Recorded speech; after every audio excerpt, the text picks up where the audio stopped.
এ নিয়ে বিস্তারিত জানাতে ফেনীর সোনাগাজী থেকে আমাদের সঙ্গে যোগ দিচ্ছেন নজির আহমেদ রতন।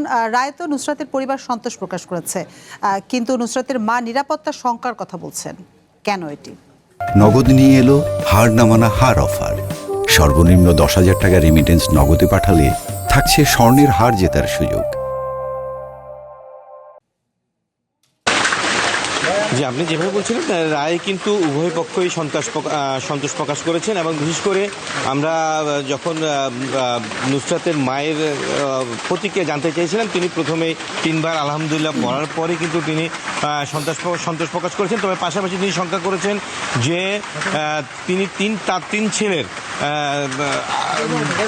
জন্য শঙ্কা করছেন যে তাদেরকে মেরে ফেলার হুমকি রয়েছে বলে এমনটা জানালেন। ভাষা তিনি বলেছেন যে গত 7 বছর যাবৎ অর্থাৎ আসামি পক্ষের স্বজনরা কিন্তু তাদেরকে অর্থাৎ নুসরাত আত্মহত্যা করেছে, নুসরাতের চরিত্র হনন সহ তাদের বিভিন্ন রকমের কিন্তু চরিত্র হনন করার চেষ্টা করেছেন, অপবাদ দিয়েছেন।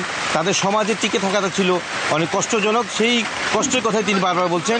এবং তিনি উনি প্রধানমন্ত্রী তারেক রহমানের দৃষ্টি আকর্ষণ করে বলেছেন যে তাদেরকে যেন আবারও নিরাপত্তা দেয়, অর্থাৎ গত 7 বছর যেভাবে তাদের বাড়ির পাশে পুলিশ পাহারা ছিল, সেই পুলিশ পাহারা যেন অব্যাহত থাকে।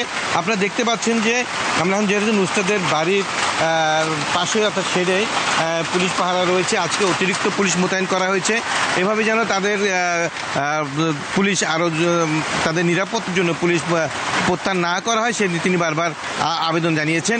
এবং তিনি বলছেন যে আশঙ্কা প্রকাশ করছেন যে তাদের যে 3 ছেলে, এখন আমরা আজকে এই রায়ের সময় নুসরাতের বাবা, নুসরাতের বড় ভাই যিনি বাদী ছিলেন নোমান, কাউকে কিন্তু দেখতে পাইনি, এবং শুধু নুসরাতের মা সাংবাদিকদের কাছে তার প্রতিক্রিয়া ব্যক্ত করেছেন।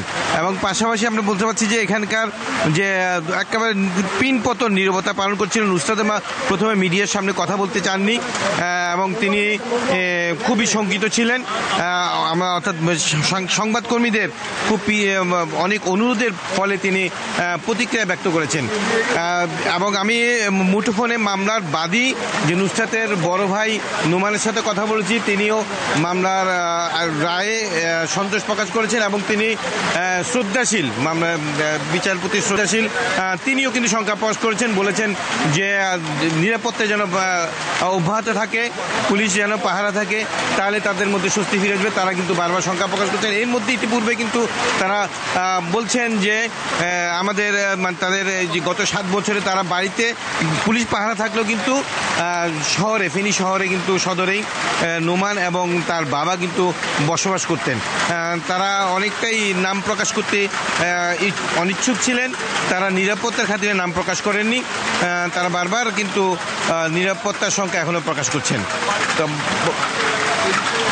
আমি বলে রাখি যে এখানকার যে মামলা যে 16 জন ছিল আসামি, তাদের প্রত্যেকেরই নিম্ন আদালতে মৃত্যুদণ্ড রায় দেয়, এবং পাশাপাশি প্রত্যেক আসামিকে 1 লাখ টাকা করে জরিমানার আদেশ দেয়। তবে সেটি উচ্চ আদালত আপিলের পর ডেট রেফারেন্স আপিলে 2 জন আসামির মৃত্যুদণ্ড বহাল রেখে 4 জনকে যাবজ্জীবন এবং 10 জনকে বেকসুর খালাস দেয়। তার মধ্যে কিন্তু নুসরাতের 2 সহপাঠী নারী, তাদের একজনের যাবজ্জীবন দেন, এবং আরেকজনকে কিন্তু বেকসুর খালাস দেন।